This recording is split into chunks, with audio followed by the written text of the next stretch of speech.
Hey everybody, welcome back to another fabulous episode of Tasha's live thoughts or live interviews. I don't know why I said thoughts. I don't know. I'm going crazy if you haven't figured this out already. Today we have a very special guest on. I'm going to actually get started with them right away because they are awesome and I want them to have enough time to talk to you all. So let's go ahead and bring on our special guest today. Let's see. 3, 2, 1. That actually worked out fairly well. Hey, How you how we you did it. doing? I'm good. How are you? I am tired but wonderful. I like I I feel that. yeah, I spent the last hour basically power mowing the lawn. That way I'd be ready to talk.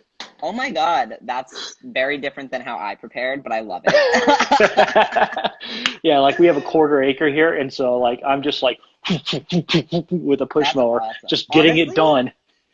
that would actually that would be so soothing for me because when I have like a one that like just the satisfaction of like checking off a task is like, Yeah. ooh, give it to me. But then also just like the repetition, I'd be like listening to like my meditation music or something and being like, yes, like find yourself, like do Uh, the lawn. that's for me. It was literally like, all right, how quickly can I bust this out? I was basically running as I'm doing it. Like I'm going as fast as I can. Like, and it looks great. Don't get me wrong, it looks awesome. But it's like I was busting it out there. So, Go oh, you. that's my fun for Saturday. Okay, Yeah. so first off, go ahead and introduce yourself. Pronouns that you use. Have we lost you? Oh, there we go. No, I'm All here. right. I'm here. Okay. Pronouns that you use and a little bit about yourself. Sure. So my name is Lex Horwitz, and I use they them pronouns. And I identify as a queer, non-binary, transmasculine Jewish human. And so, yeah, those are all of mine. That's how I say it. Those are so important to me. I love the Jewish human. Oh yeah. Oh, it is. God. I at first I was like I would just say like I'm non-binary transmasculine, but I was like I don't know, like I just feel like that isn't really like fully me. And so even though Yeah, like when people are asking me like what my like gender sexuality is, regardless, I'll just like throw in that I'm also a Jewish human because I'm like it's relevant. love it. Absolutely love it. Yeah.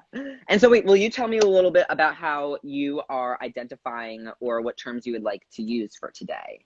Oh, well, you're actually the first person that's actually done this on a live interview. You caught me off guard there. Most people know me as Tasha because of this Instagram page, Natasha.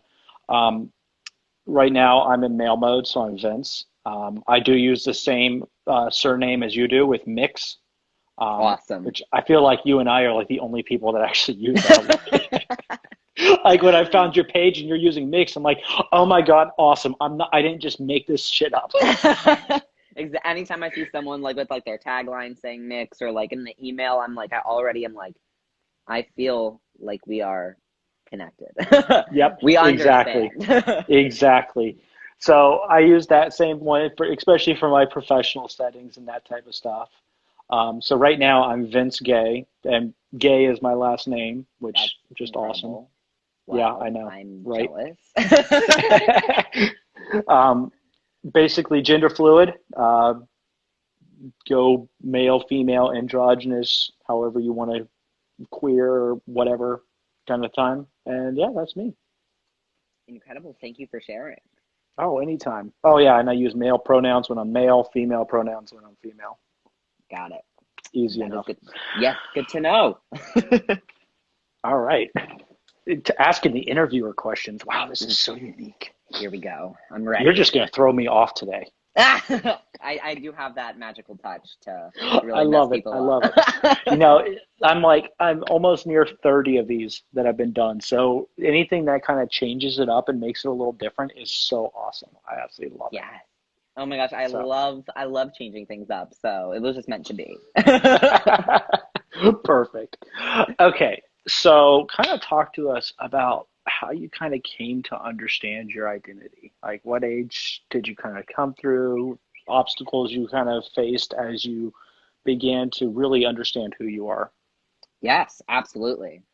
So for me, I I understand like my coming, I call it my coming to my identity versus like my coming out as like two Love it. separate processes, because that is truly what it is, and I think that a lot of Yeah. people can relate to that as well.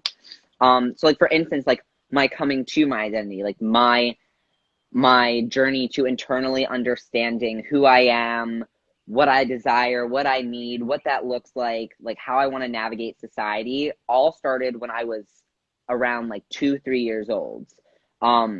Which is wild that Yeah. it happened that early. And so for me, both of my parents are physicians. I have a younger sister, we're only 11 months apart.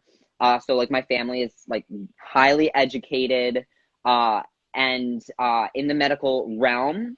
And so growing up in my household, even though my parents are like extremely educated, we didn't have any language or concept or understanding of what transgender was, is, meant, except for the social media messages that pretty much displayed being trans as a death sentence or as Yep. perverted or as something that, who would anyone choose to be trans? Obviously no one chooses to be trans, but those are the very wrong, very Yeah. harmful messages that take over most mainstream sources where people find their information if it's not being taught like directly in school or like through family or whatever it may be.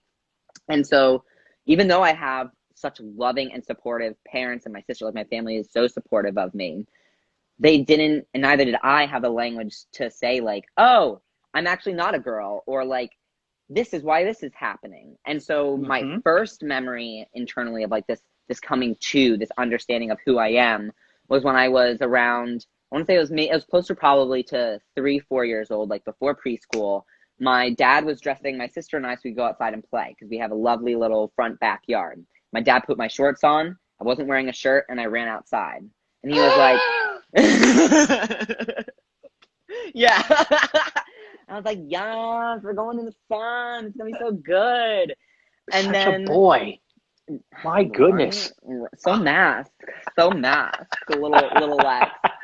And so then my dad is like, Lex, like come back here. Like you have to put your shirt on. And my response to him as a 4 year old was, boys don't wear shirts.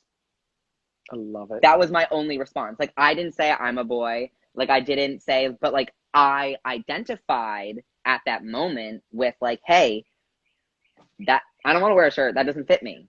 But Yeah. regardless, because a 4 year old saying that boys don't wear shirts when their guardians have been socially trained to read me, right, their child as a girl or as a Hmm. female, that statement went right past my dad. And I don't blame him for it because we didn't have the language or the ability to understand what I was saying. Yeah. That's the whole kids will be kids kind of mentality, not really reading into anything. Yeah. And so I went when I was in first grade. I actually, fun fact, I went to an all girls school for 14 years. So my entire life, I was at an all girls school, which is like a whole other thing. Yeah. But while I was there, and I'm so grateful because it was truly like the best education that like I had Hmm. access to, and like my parents fought really hard for me to have access to that space. But obviously, nothing that I know of, and please correct me if I'm wrong, is like 100% perfect or 100% bad. So it was like that complex mix of what the heck, this non-binary trans person went to an all-girls school for 14 years. Are you okay? But so like while I was there in first grade, I went into my first grade classroom and I went up to my best friend and I was like, Carolyn, my name is Lex and I'm a boy. Love And it. she was like, okay. And so then so then there I was, the only boy at an all-girls school, until my first grade teacher caught wind of the fact that my classmates were calling me Lex and using he, him pronouns and referring to me as a boy, and then announced in front of the whole class that I was a girl and that like you need to use she, her pronouns, and like that was that. Because she Um, thought she was protecting you and that the kids were making fun of you rather yeah, than actually seeing what it truly was and yeah. talking to you about the fact of, no, I want them to call me Lex and I want them to use male pronouns because that's what I feel. Yeah. And the other thing that's just like so heartbreaking is that like I still know this first grade teacher and I still love her. But even like the training, like whether it's the indirect or like you learn it on the job of like being at a private school that is single sex or supposedly single gender, like they are trained and they are practically forced to enforce that like female empowerment, that woman empowerment. So like catching wind of like a student saying that they aren't a woman, like was just completely shut down. Yeah. And so then from there I was like, I guess that I just internally registered, okay, well, every single person or message or thing is telling me that I can't be this masculine person that I know that I am. And now I use masculine versus like boy or man because I didn't even know that non-binary people existed. Mm-hmm. And so then my favorite thing was anytime I'd play house, anytime like Halloween or it was we had like colonial day in third grade, I was Mm-hmm. always a boy, always. My mom dressed me up as a little colonial boy, went into Love it. school. Like my sister was the goddess Athena one year for Halloween, and I was a bloody warrior. Like that Love is it. Love it. that was how I expressed myself because it was only in those instances where you're like playing house or like playing Harry Potter where like you can step into supposedly a character who is not yourself. But I Mm-hmm. could actually live as someone who I knew myself to be in those spaces safely. And so that's how I navigated my like coming to my understanding of like I am a masculine person. Like I am not a girl. Like maybe I'm a boy, but like I'm definitely not a girl. But then of course middle school and high school, especially in my single sex, single gender school, Mm-hmm. was awful. And I repressed every single memory of my like coming to my gender, coming to like a deeper understanding of myself because I was getting bullied and I was getting harassed and I was getting mistreated because people felt like I was different. Of course I was Yep. different. Why would I want to be like you guys? What? That's boring. I don't want that. But like Exactly. so I was different and people took advantage of that. Like bullies take advantage of people who are sensitive and gentle and vulnerable and are caring and compassionate. And so I went into this space and I'm assuming for my own protection, I had to repress a lot of the things that I already knew about myself. So did you start? I'm thinking back to like me, and very similarly, I got bullied a lot when I was in school because I was more caring and more feminine, and especially with the last name Gay. Like, Yeah. God, you're always. I was. I mean, luckily, kids now, like when I'm teaching, kids nowadays are much better towards that. But when I was there, it was like everything. Every second, I was being made fun of for being called gay. But I had to put on a front of being overcompensatingly masculine as a way of trying to hide myself and show everybody I'm not gay, I'm not feminine, I'm a dude.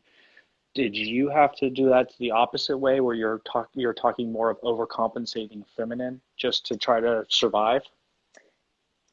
Oh my God, I literally just got chills. Yes.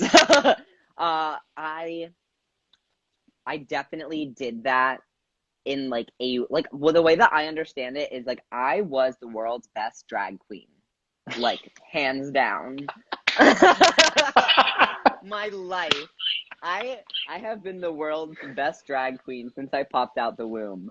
Like in Oh, that because is an awesome way of saying that. I love it. because like I like especially like in high school oh my God, I'm trying to like think of like one specific thing, but like we would have high school dances, and because I went to a girls school, we would have our brother school that was across the street would like come over because obviously you can't have a dance with all girls. Like what would that No, be? how dare you? Oh my heavens. Right. And so then of course they have the brother school, so this brother school comes and then it's like all of the and it's just I feel like there was elevated this elevated performance being at an all girls school to like prove you weren't gay because you were not an all girls school. Yep. And so like being at that place, already being different, already being mistreated, I was like, okay, if I'm going into these spaces, especially in high school, I was like, okay, like going to a dance, that means like you go to a friend's house or they come over and you pick out like your push-up bra and like your tank top and like what shorts you're gonna wear, like all of that. Like I had hair down to my waist my entire life. Oh wow. Actually in pre-K, Yeah. this is another of my like coming to my identity. I had a play date. Interestingly enough, it was on 9/11 because I had to be picked up from school, but both of my parents worked, so I was dropped off at a friend's house. And at that play date, I told my friend, I was like, cut off all my hair. And so then she was like, okay. So she like cut off a little bit, and then she cut off a little bit of my sister's because my sister was there too. And it was like a little bit short, and I was like, no, like I want more. Like cut off my hair. And so then like she cut off all my damn hair. And so my mom comes to pick me up, and so I had hair as a child down to my waist, and my hair was like here. She's like, oh my God, my baby, like freaked out. But then my picture for my pre-K year, like my pre-K year, which was the year before, that was like I was smiling, like I was a happy kid. But then I had the short hair, and I was like, I'm so happy. Perfect. And it's just like there were so many beautiful moments because like being at the all-girls school, especially during times that are extremely ungendered, which would be like pre-K, kindergarten, pretty much up to like 3rd, 4th grade. Yeah. It was a very ungendered space, and it was beautiful because I was allowed to seek the interest that I liked and do the things that I wanted to be. And we weren't lined up like boys here, girls here, or like some like just completely unnecessary gendered version of like, yo, like, why don't we have like all the people that want to be superheroes here and all the people that want to be princesses, like none of that, which I'm so grateful for. Like no, like regardless throughout my time there, I love that aspect of it. But then again, you have like in high school, like really like overperforming this like hyper femininity in public spaces. Like I always had a boyfriend, like in middle school, in my senior year of my senior year in high school was when I was like, fuck men. I was like, I am done. I was like, I don't know what it is, but like, I am just so over this. I was like, I am like me, myself, and I, like, goodbye. But like, truly up to that point, like in middle school, throughout most of high school, like I performed this hyper femininity and I performed this, like, honestly, like this different sexuality because I needed, I felt, and it was true that for my safety in this space, I had to perform and protect myself. Now, obviously, as a child, I did not realize that that was what I was doing. Now, as someone who has a BA in psychology and gender sexuality and women's studies, and I'm getting my master's in education, I can understand looking back at these things that this is exactly what that is. Yeah. Wow. That's quite a degree. I absolutely love that. No, you're so correct because we think back to that time and it was, I like to think of, you ever watch the show How I Met Your Mother? I haven't. I've watched a couple episodes here and there, but not really. Yeah, well, there's one episode where Barney, which is Neil Patrick Harris, has a thing up on his wall that says conformity. It's the one who's left out that gets cold. Like, and I think back to that, and it's like in high school, that's exactly what it is. We all conformed, so we didn't get left out. So we could survive. And it's sad to think that, like, now we're able to be who we are, which is awesome. But yeah, for so long we sat here just trying to survive in these hostile environments. Absolutely. So I relate to that. Yeah. So at what point did you finally, like, so you talked about this being your senior year of high school. So at what point did you come out and say, fuck this, I'm Lex, I'm the non-binary, trans-masculine, Jewish person? Sorry. Oh no, person works too. I'm good with it. So for me, I didn't ever consciously, like, directly think about being a queer person until college.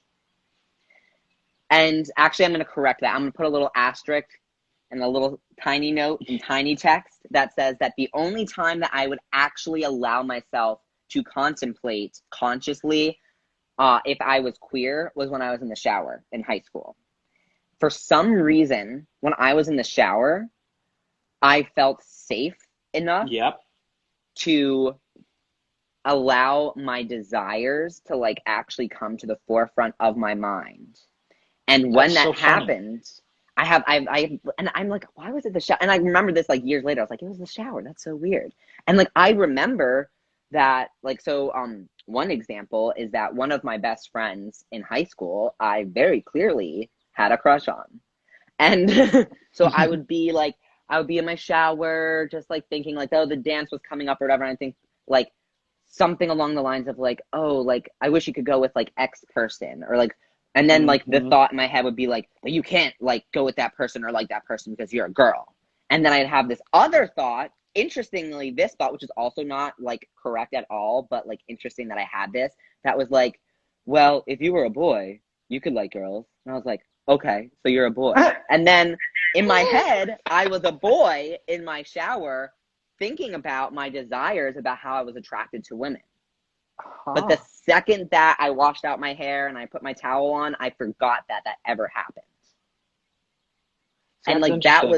that was I like a can see cycle that. that I went through because I for my safety I had to repress so many things and I had to hide so many things and I didn't have the language to know that being queer was okay. Hmm. The folks at my school who were queer, they were all tormented to the point where they Yep. left before middle school. The only three, the only two queer people that made it through high school were the butt of every joke. Were Hmm. like all of the comments, all of the laughs in the hallway. And so growing up seeing that, being queer wasn't an option. Because I was like, I'm already being mistreated. How could I possibly allow myself to think about taking on this, although more authentic identity, if it means I'm going to get hurt more? And Yep. so it took until I got to college and my first semester of college. Oh my gosh, Chris, hello. Chris is my one of my roommates from college. Yay. And so it took me getting to college as a first year. I this is oh my god, I'm so excited to share this because I find it so amusing.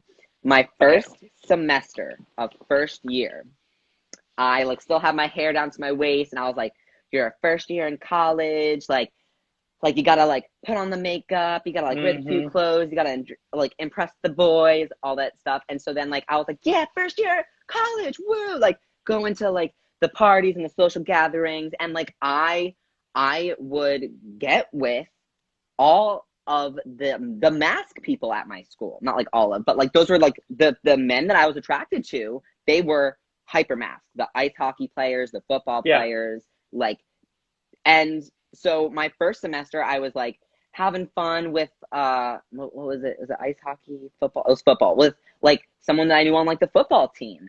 And I like really liked this person, but then there are other people I was just like, we're just having fun because we're in college. And then so I was on the squash team. I was practically squash is a racket sport, so I was a collegiate athlete. And on this team, we had to come back for winter break in January.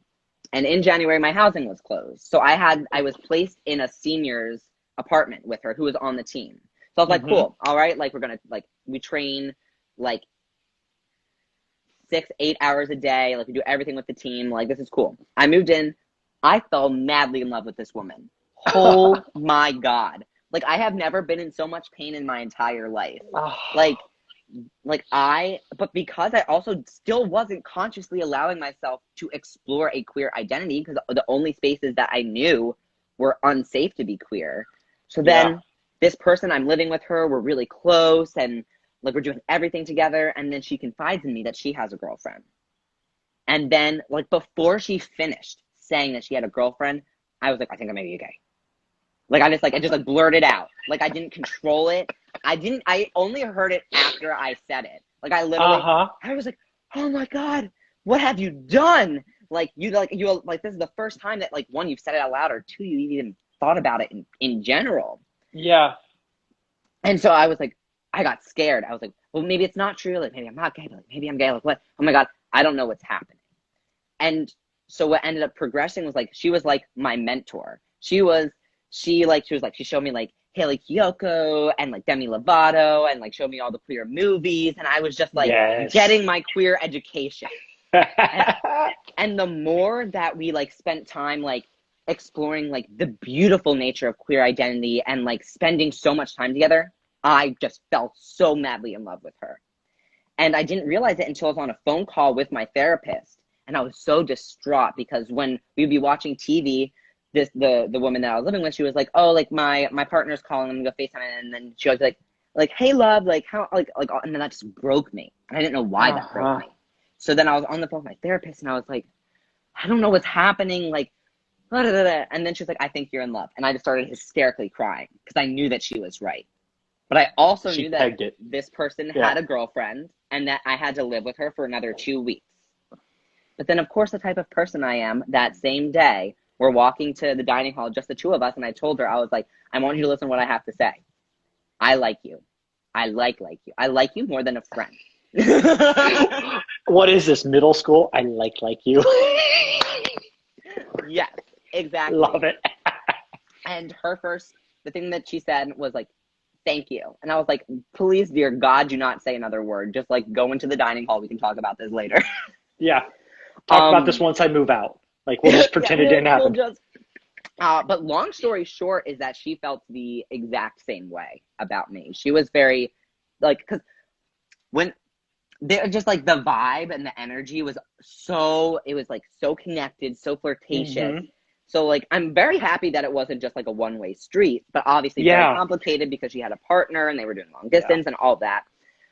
And so I I was lucky enough that like I fell so hard for this woman and she fell so hard for me. This is like very generalizing all of the complicated stuff that actually happened.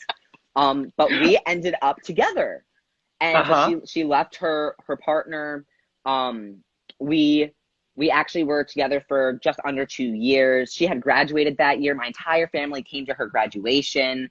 She had to move Oh. back to Chicago, but our school was in Maine. And so she ended up moving to the city Okay. closest to my college. And we ended up living together and supporting one another. So we were like truly codependent on each other. Hmm. I was so in love. I, I would do like anything for this person. And I could finally fully love another human being just because I loved them and not because society told me that was the person I was supposed to love. That's awesome. And so we were together, and I'm so grateful for everything that I experienced with this person. Um, because it was in that space of like knowing that I had my family support. So like when so I'm gonna backtrack a little bit, going back to the beginning. Back Oh my god, I think I'm gay. Like the first time I said it, I was like, Yeah. okay, we're just gonna train with squash and like pretend that everything's okay and we're gonna think about things, it's gonna be fine. And so I had a tournament like maybe a week, 2 weeks after I had this initial like, oh my god, I think I'm gay. And my parents came up to Maine for the tournament to watch me play. And my dad was working at the hotel, and my mom and I remember exactly what table we were at, what everything was like, and we were just drinking some coffee, eating some food. We had finished having a conversation. She was like, "Is there anything you just like want to talk, like share with me?" Like it was that simple. It was like so general, and I lost it. I started Yeah. hysterically crying. I was like, "I think I'm gay." And then she was like, "Oh, honey, this is great. You're getting to know yourself better." She was like, Hold "Is on, this hold school on. too Stop, stop, stop, stop, small?" stop, stop, stop. Stop. That was her reaction? Oh, it gets better. The next thing she said is that school too small? Like, do you need to transfer to a bigger school? Are there books that I need to look into to like to send to you? Like what do you need? Like this is so great. Like please stop crying unless those are happy tears. Oh my God, I'm gonna cry right now. Holy. Oh, Mama for the win. yeah. Oh, how She did, is truly my how did, hero. so then how did dad react? Love my dad too. Uh-huh. I have found it to be just like so significantly more difficult for the cis straight men in my life to understand and uh not even like respect, but yes, respect and uplift me in the ways that I actually need. And so See, see, I find that to be really honest and like really insightful because I feel the same way. And it's really goes back to the whole thing about how our society shows that if you're not a normal masculine man, then you're weak. And how just absolutely wrong that is. Yeah. And I'm sorry that your dad felt that way and feels that way. And Well, luckily, he has grown a lot. And from the beginning, good. like even though he didn't understand it, he always loved me and respected me for who I was. Mm-hmm. But for me, it was really difficult because I strongly believe that actions speak louder than words. So my father can Damn tell me straight. however many times how much he loves me and supports me. But if you're going to dead name me, if you're going to use the wrong pronouns, you're going to use the wrong language, then I don't fucking believe you. Damn straight. Damn straight. I mean, that's the same thing with like my parents. Is like I know they love me, but like when they refuse to like use correct pronouns when I'm female, they'll still use my male name. They'll still use my male pronouns. They have told me that it's because I was born with a penis, so therefore I'm always going to be a boy and never will be a girl.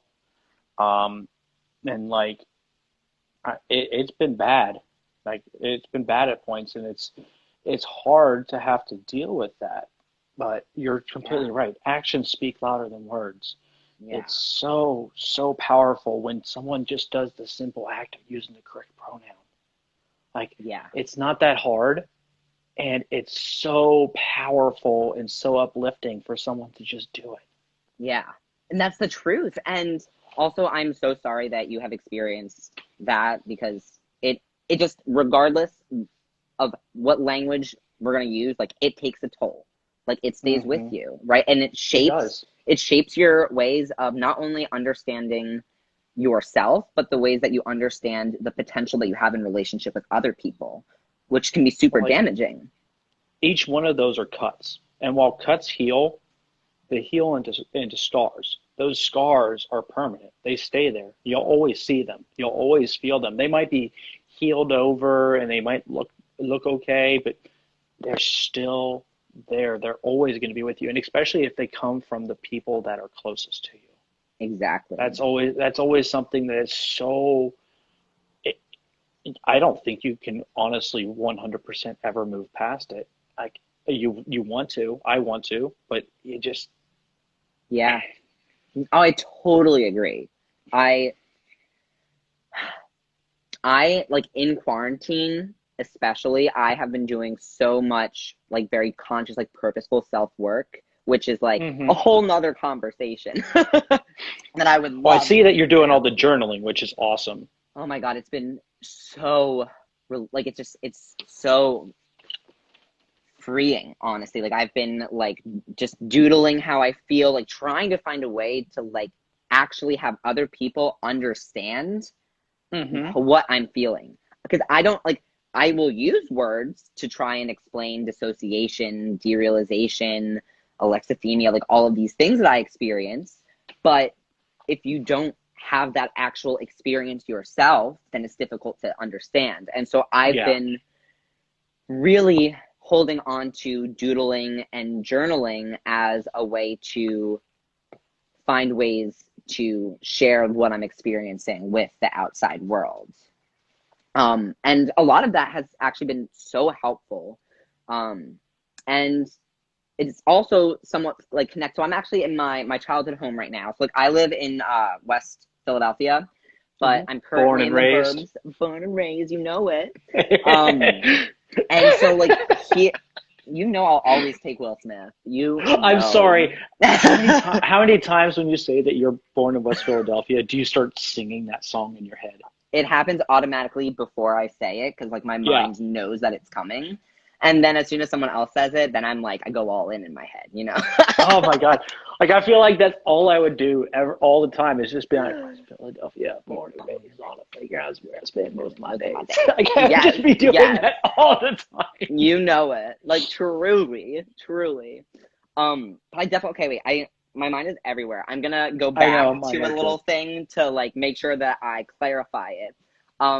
So my relationship, I am very grateful to say that my relationship with my dad has definitely improved. And I strongly believe Good. that there are ways for all relationships to improve, like whether like Oh, when you damn came straight. out, like you already had an ally, or like you had an ally who didn't understand, who wants to understand, like whatever it is. Regardless, like real quick PSA, you do not need to understand me to respect me, period. We can go into that later. But that's like everything that I told my dad. I was like, I will absolutely tell you like how I'm feeling and like how those different things that happened to me, whether you did them or the school did them or whatever it is, like impacts me, so that you do understand what I'm experiencing. But you also need to know that you do not need to understand me to respect me in my identities. Real quick, I just want to say this. Dean After Dark, yes, this will be saved for viewing. I will have it posted on my page later today. So that way you can make sure you can come back and view this at any point, share this with people, whoever, everything. Trust me, there will be access to it forever. So on here and on YouTube. So please. Yes. And I'll also post it on my page when I get the file, because this is fantastic content. Yeah, I know. Usually I keep these at like 40 minutes, and we're like 4 minutes from 40 minutes. I'm sitting here, I'm like, I can talk to you all day long. I would love to, so you just let me know. But we're probably going to have to keep it to an hour, because I know Instagram has a lot of problems with like anything over an hour. It's That's like, true. It does cut it down. Yeah. Yeah, so we'll probably just keep it to about an hour. Works for me. You just let me know when you're like, yo, the timer's going off. Yeah, I'm going to reset it right now, actually, so Okay. Perfect. Good. Okay. Sorry about that.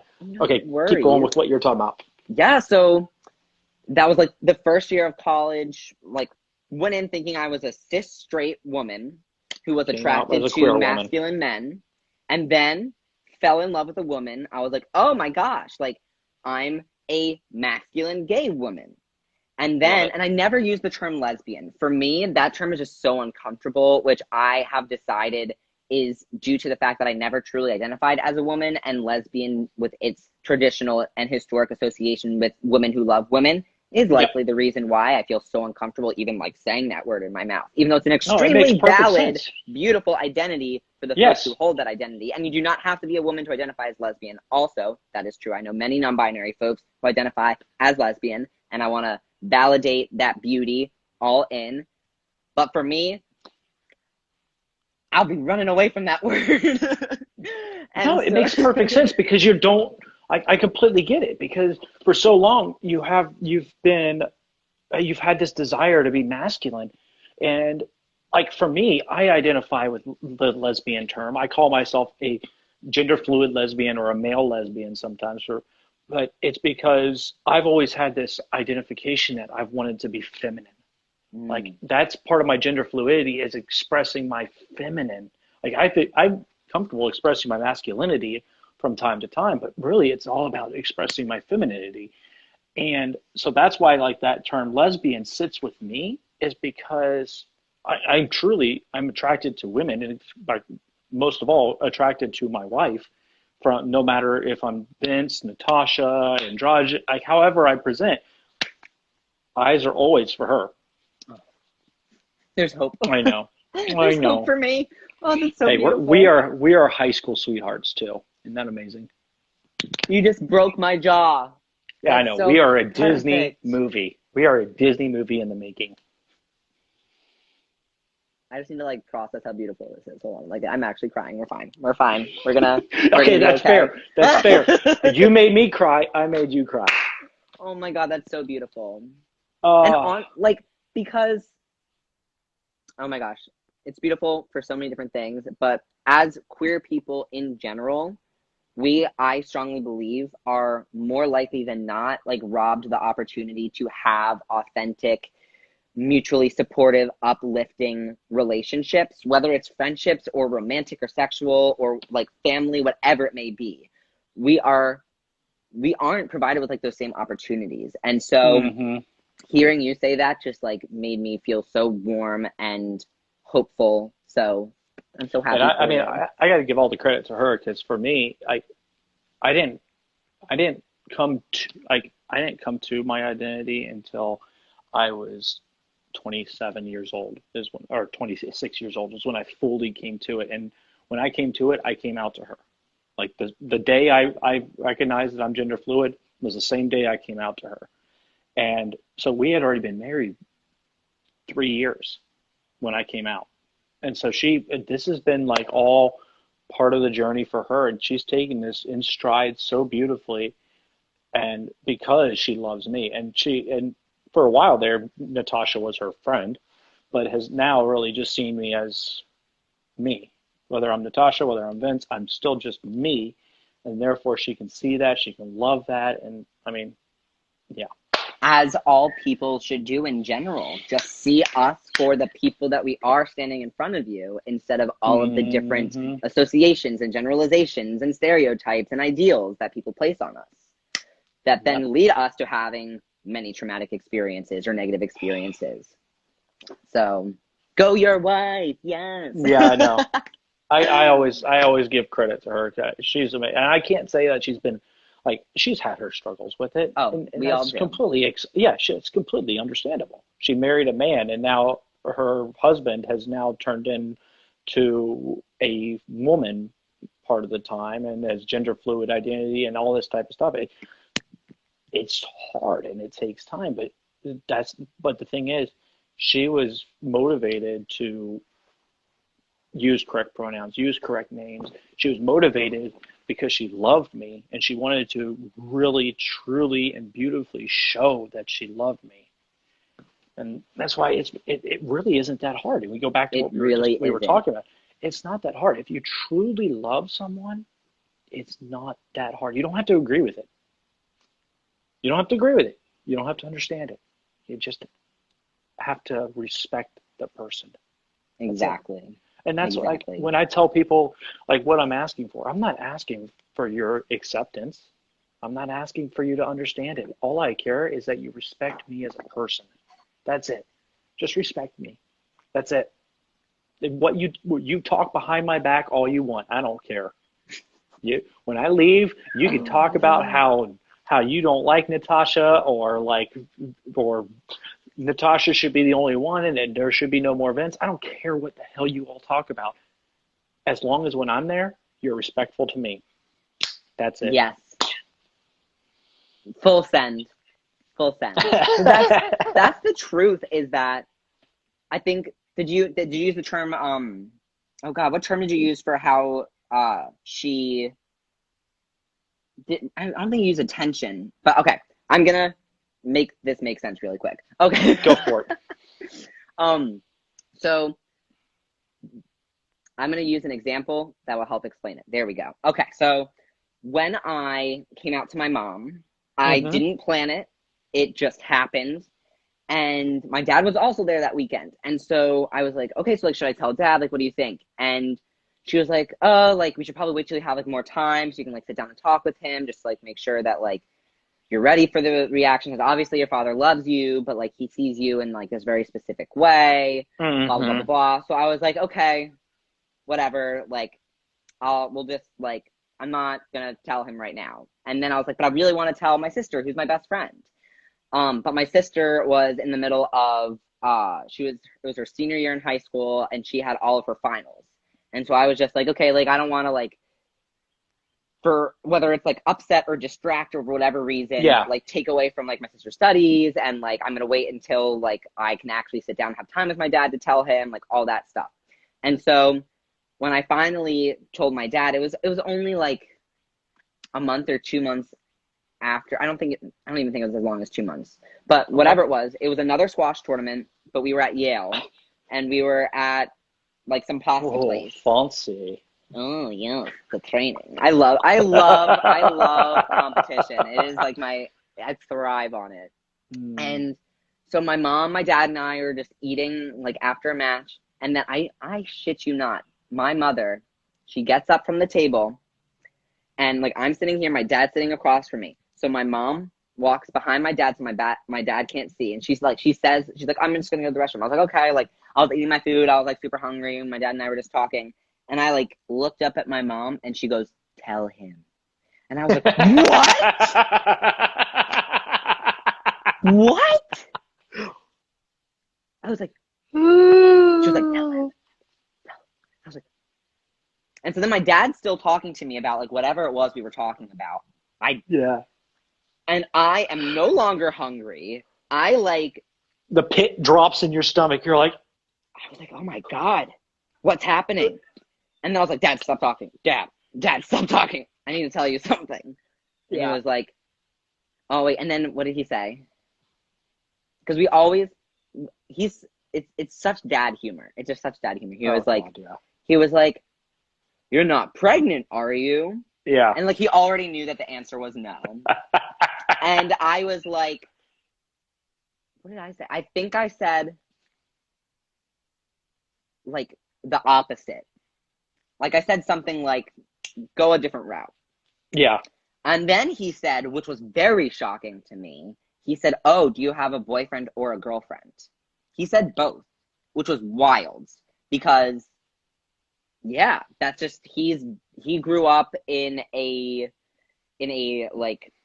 impoverished Jewish little neighborhood in Northeast Philly, where being Jewish, you were tormented and like not treated well, and especially queer folks, right? So he grew up like because he was Jewish, being called negative terms, or like if you were feminine or if you whatever, you were called like all those words too.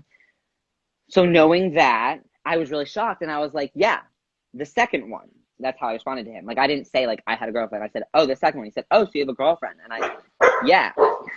And he said, oh, well, like, who is she? And he actually already knew who she was because we were on the same team. We traveled together. We did all these things. Like, we did, like, the team dinner. So, like, everyone already knew each other. And then I told him, I was like, oh, it's blank. He was like, really? Perfect. He was like, really? You guys are, like, but he was like, oh, my God. Okay. Like, he was just, like, shocked because he knew that, like, I was extremely close with this person. He was like, okay, so, like, you guys are together, cool. But then something that I do remember that was not ideal was that he was like, so you identify as gay, but like you've dated men before, so like you're probably gonna like end up with a man, right? Thinking it's the phase. Well, not even that it's the phase, but it's like I feel like a lot of times guardians are so fearful of their children coming out to them not because they don't love and support their children, but because they know the type of society that we live in that will not love and protect their children the same way that they would. Yeah. And so that's where I think like any type of like fearful or like comment from my parents has come from, because they are just truly genuinely scared about my safety and like my ability to survive and navigate society. And so, although in the moment I wasn't thinking as thoughtful and wise as I just did, I, of course, because I stand up for everything that I believe in and I'm very loud, especially with my father, I was just like, I'm never dating a man and I'm going to marry a woman and you're going to have to accept it. Like, I remember just like being like, you can throw away your ideals of how you saw me in my life because it's not you're not the creator anymore. Like, this is full me.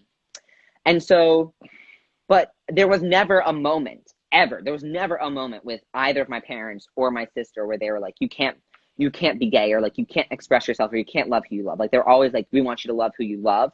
But they were also concerned. And so at that point, when I came out to my sister, it was over FaceTime after finals. She was hysterically crying. She was so happy because when I told her who my girlfriend was, and she already knew like how much I like loved this person, and she was like, this is fantastic. Why did you tell me earlier? Like, she was like so happy. And I was just like, I'm so blessed because it is a privilege to have the reaction that I had from my family, because it is certainly not the main type of reaction that queer people get. And so, like, I know that I am in a place of privilege where, like, my family loves and supports me. Obviously, that doesn't mean that we don't have our struggles. We don't have the things we work through, right? All relationships do, regardless. But so coming out for me as gay, and then later I now use the term queer, was the like monumental coming out. Like, that my coming out is for me when I decide to share what is inside with what is like with the external world. And so that's how I see my coming out, was me coming out as gay/queer. Because my coming to and my coming out of my trans identity was a natural progression from when I realized I was gay. because it was in that space where I knew that I had 100% my mom, dad, my sister's support for being queer. And I was with someone who I loved, and we were living together. We had 2 cats. Like, life was great, right? And it was in that space that I was able to explore my masculinity and to say, like, okay, like, let's wear button downs. Let's chop off our hair, right? In college, when I finally chopped off my hair, and I felt safe enough to explore this masculine side of me. But then I realized, I'm like, it's not that I'm a masculine gay woman. It's that I am a queer masculine human. I am not a woman. And it was in that relationship that I had the safety from the support, from my family, from my partner, from the general headspace that I was in, where I was safe to explore that. And I said, you know what, you're right. It's not just expression. It's deeper than that. It's my identity. And that's when so that was the summer of my junior year. Nope, that's wrong. The summer of my sophomore year going into my junior year is when I said, like, I am genderqueer. I'm using they, them pronouns. My name is Lex. And even though I do not know if, like, I'm going to be comfortable with this name, if I'm going to be comfortable with these pronouns, if I'm going to be comfortable with this identity, I'm not going to let that stop me from trying and seeing if this is what's going to make me happiest. Love it. Yeah. Love it. Let's say that's holy crap. There's so much to unpack even there if we even had more time. But no, that's so beautiful, and that's such a it is so true that you like, while you have your own struggles, you've had a lot of support as you've come out, and you've been able to flourish based on that. And even me, I think about my struggles and my obstacles, but even still, I've been privileged. I have an amazing wife who stood beside me. Of course, I've been privileged. We all have some type of privilege. There's always that support system out there for you. But some of us might feel like we're alone, and we might feel like there's nobody there, but there always is. I mean, right here, there's a wonderful community called Instagram that you can always find someone who will love you and support you and help you through this journey. Yeah. We all do. Yeah, exactly. But also, thank you so much. One last thing I do want to say, because I learned make it this quick. recently. Yes, I will. I realized that, well, not realize, I'm understanding, and I hope that everyone also can come to this understanding, that even if you are someone who has privilege, or you are privileged in some spaces or all spaces, or whatever it may be, does not mitigate the harm or the trauma that you have experienced. Because I've found that a lot of times, instead of, like, talking about my trauma or talking about, like, the negative experiences, because I am so privileged in many aspects, I feel like I shouldn't be talking about that. But that's not true. Like, just because I am privileged in some senses doesn't mean that I haven't been harmed or traumatized in other senses. And so just synthesizing those two things, and, like, knowing that, like, just because you're privileged doesn't make you exempt from experiencing awful things from people. True. So true. And so, yeah, that's the last thing I wanted to note. Yeah, no, I completely agree. And everybody in this community has their trauma. We have all dealt with it. Some of us have maybe less than others, but it's not to be compared. We all have our obstacles we must overcome to become who we are. That's the beauty of it. We all can share knowing that we've all had to overcome.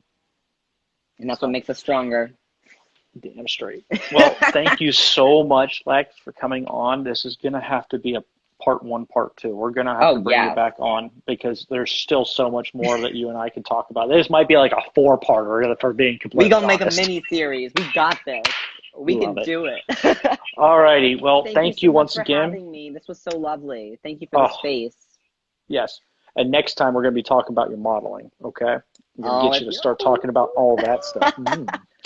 If you haven't followed them already, please make sure to go follow Lex right now. Please stay tuned.